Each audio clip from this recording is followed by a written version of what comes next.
Friends. Okay, this chapter is called Journey to Dream Country. Wearing one of my favorite sweatshirts today, guys. Journey to Dream Country. After the Mab Frog Scuttle party was over, Sophie settled herself on top of the enormous table. You is feeling better now? Asked the big friendly giant. Much better, thank you, Sophie said. Whenever I is feeling a bit scrawny, the BFG said, a few gullops of frog scuttle is always making me hopscotchy again. I must say, it's quite an experience, Sophie said. It's a raz twizzler, the BFG said. It's a gloriumptious. He turned away and strode across the cave and picked up his dream-catching net. I is galloping off now, he said, to catch some more whapsy-whiffling dreams for my collection. I is doing this every day without missing. Is you wishing to come with me? Not me, thank you very much, Sophie said. Not with those other giants lurking outside. I is snuggling you very cozy into the pocket of my waistcoat, the BFG said. Then no one is seeing you. Before Sophie could protest, which is like say no, he had picked her up off the table and popped her into his waistcoat pocket. There was plenty of room in there. Is you wishing for a little hole to peep out from? He asked her. There's one here already, she said. She had found a small little hole in the pocket, and when she put one eye close to it, she could see out very well indeed. She watched the BFG as he bent down and filled his suitcase with empty glass jars. He closed the lid, picked up the suitcase in one hand, took the pole with the net on the other end in the other hand, and marched toward the entrance of the cave. As soon as he was outside, the BFG set off across the great hot yellow wasteland where the blue rocks lay and the dead trees stood, and where all the other giants were skulking about. Sophie, squatting low on her heels in the pocket of the leather waistcoat, had one eye glued to the little hole. She saw the group of enormous giants about 300 yards ahead. Hold your breaths, the BFG whispered to her. Cross your figglers, here we go. We is going right past all these other giants. Is you seeing that whopping great one, the one nearest to us? I see him, Sophie whispered back, quivering. This is the horriblest of them all, and the biggest of them all. He is called the flesh lump eating giant. I don't want to hear about him, Sophie said.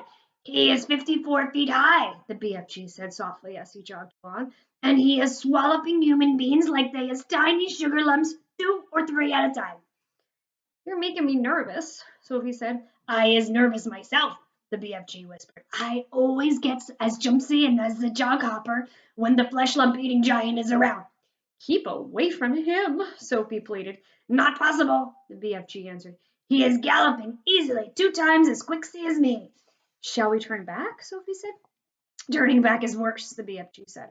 If they is seeing me running away, they is all giving chase and throwing rocks. They would never eat you, though, would they? Sophie asked. Giants is never guzzling other giants, the BFG said. They is fighting and squarreling a lot with each other, but never guzzling. Human beings is more tasty to them. The giants had already spotted the BFG, and all heads were turned, watching him as he jogged forward. He was aiming to pass well to the right of the group. Through her little peephole, Sophie saw the flesh lump-eating giant moving over to intercept them. He didn't hurry. He just loped over casually to a point where the BFG would have to pass. The others loped after him. Sophie counted 9 of them altogether, and she recognized the blood bottler in the middle of them. They were bored. They had nothing to do until nightfall. There was an air of menace about them as they loped slowly across the plain with long, lolloping strides, heading for the BFG. Here comes the runty one, boomed the flesh-lumping eater. Ho, ho there, runty one! Where is you splashwinkling away to in such a hefty hurry? He shot out an enormous arm, and he grabbed the BFG by the hair. The BFG didn't struggle. He simply stopped and stood quite still, and he said, Be so kind as to letting go of my hair, flesh lump eater. The flesh lump eater released him and stepped back a pace. The other giants stood around, waiting for the fun to start. Now then, you little grub squiffler, boomed the flesh lump eater. We is all of us wanting to know where you is galloping off to every day in the daytime. Nobody ought to be galloping off to anywhere until it is getting dark. The human beings could easily be spotting you and starting a giant hunt, and we is not wanting that to happen. Is we not? We is not, shouted the other giants. Go back to our cave, your cave, runty one. I is not galloping to any human being country, the BFG said. I is going to other places. I is thinking, said the fresh lump eater, that you is catching human beings and keeping them as pets. Right you is, cried the blood bottler. Just now I is hearing him chittering away to one of them in his cave. You is welcome to go and search my cave from frack to bunt, the BFG answered. You can go looking into every crook and nanny. There is no human beans or stringy beans or runner beans or jelly beans or any beans in there.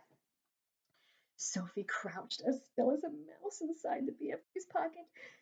She hardly dared to breathe. She was terrified she might sneeze. The slightest sound or movement would give her away. Through the tiny peephole, she watched the giants clustering around the poor BFG.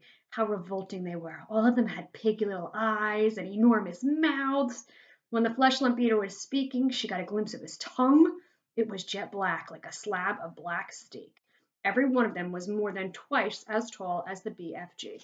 Suddenly, the fresh lump eater shot out two enormous hands and grabbed the BFG around the waist. He tossed him high in the air and shouted, "Catch him, man-hugger!" The man-hugger caught him. The other giants spread out quickly in a large circle, each giant about 20 yards from his neighbor, preparing for the game they were going to play. Now the man-hugger threw the BFG high and far, shouting, "Catch him, bone cruncher!" There's a picture of them. See them throwing the BFG around? The bone cruncher ran forward and caught the tumbling BFG and immediately swung him up again. "Catch him, child chewer!" he shouted. And so it went on. The giants were playing ball with the BFG, vying with each other to see who could throw him the highest. Sophie dug her nails into the sides of the pocket, trying to prevent herself from tumbling out when she was upside down. She felt as though she were in a barrel going over Niagara Falls. And all the time there was the fearful danger that one of the giants would fail to catch the BFG and he would go crashing to the ground. "Catch him, meat dripper! Catch him, gizzard gulper! Catch him, maid masher! Catch him, blood bottler! Catch him! Catch him! Catch him!" In the end, they got bored with this game. They dumped the poor BFG on the ground. He was dazed and shattered. They gave him a few kicks and shouted, "Run, you little runt! Let us see how fast you is galloping." The BFG ran. What else could he do? The giants picked up rocks and hurled them after him. He managed to dodge them. "Ruddy little runt!" "Ruddy little runt!" they shouted. "Troggy little twit! Shrivelly little shrimp, mucky little midget, squoggy little squib, grubby little grub." At last, the BFG got clear of them all, and in another couple of minutes, the pack of giants was out of sight over the horizon. Sophie popped her head up from the pocket. "I didn't like that," she said. "Phew," said the BFG. "Phew and Varby Treen. They was in a nasty crotching mood today, was they not? I is sorry you is having such a whirligig time." "No worse than you," Sophie said.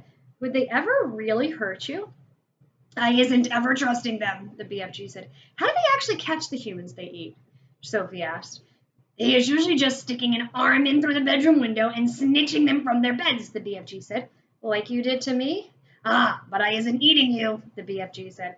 "How else do they catch them?" Sophie asked. "Sometimes," the BFG said, "they is swimming in from the sea like fishies, with only their heads showing above the water, and then out comes a big hairy hand and grabbles someone off the beach." "Children as well?"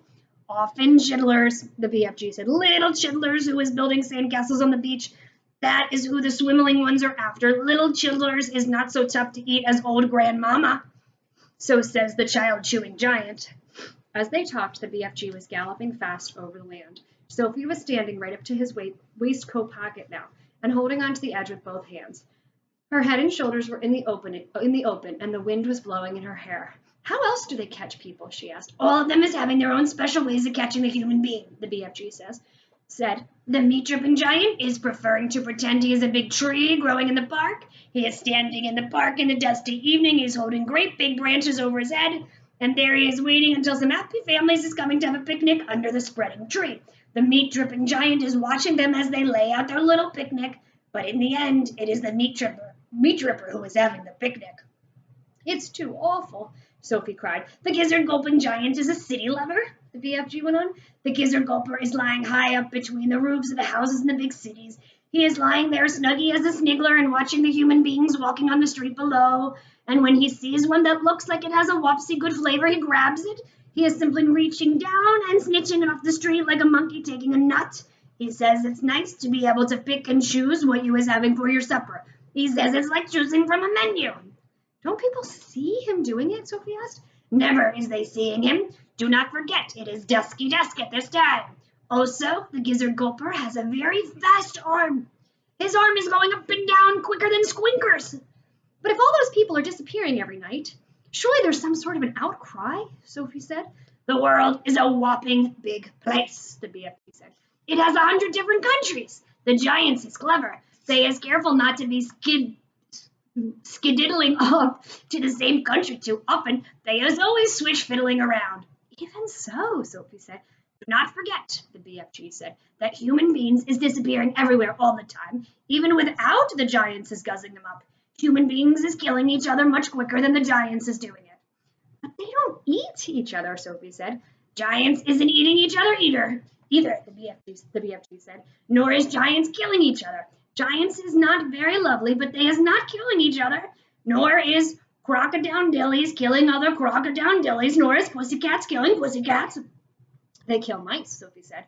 Ah, but they is not killing their own kind, the BFG said. Human beings is the only animals that is killing their own kind. Don't poisonous snakes kill each other? Sophie asked. She was searching desperately for another creature that behaved as badly as the humans. We learned, don't the jellyfish eat their own kind? Even poisonous snakes is never killing each other, the BFG said. Nor is the most fearsome creatures like tigers and rhinoceroses. None of them is ever killing their own kind. Have you ever thought about that? Sophie kept silent. I is not understanding human beings at all, the BFG said.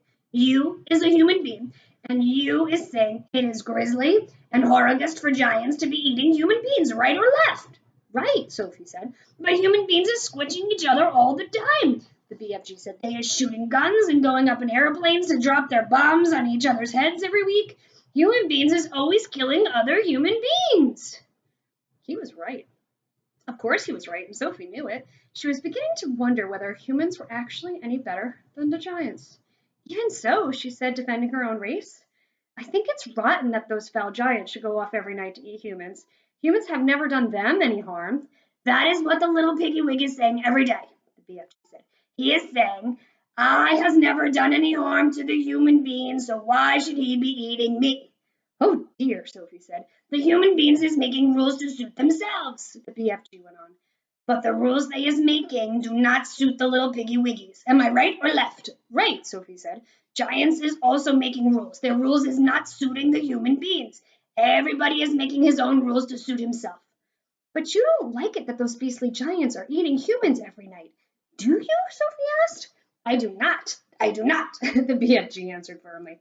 One right is not making two lefts. Is you quite cozy down there in my pocket? I'm fine, Sophie said.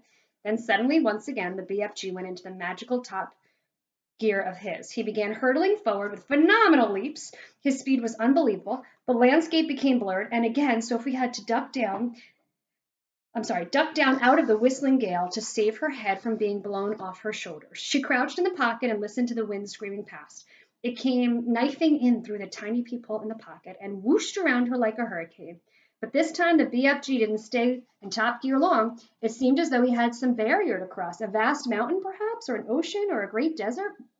But having crossed it, he once again slowed down to his normal gallop, and Sophie was able to pop her head up and look out and once more enjoy the view. Look out once more at the view. She noticed immediately that they were now in an altogether paler country. The sun had disappeared above a film of vapor. The air was becoming cooler every minute. The land was flat and treeless, and there seemed to be no color in it at all. Every minute the mist became thicker. The air became colder still, and everything became paler and paler, until soon there was nothing but gray and white all around them. They were in a country of swirling mists and ghostly vapors. There was some sort of grass underfoot, but it was not green. It was ashy gray. There was no sign of a living creature and no sound at all except for the soft thud of the BFG's steps as he hurtled on through the fog.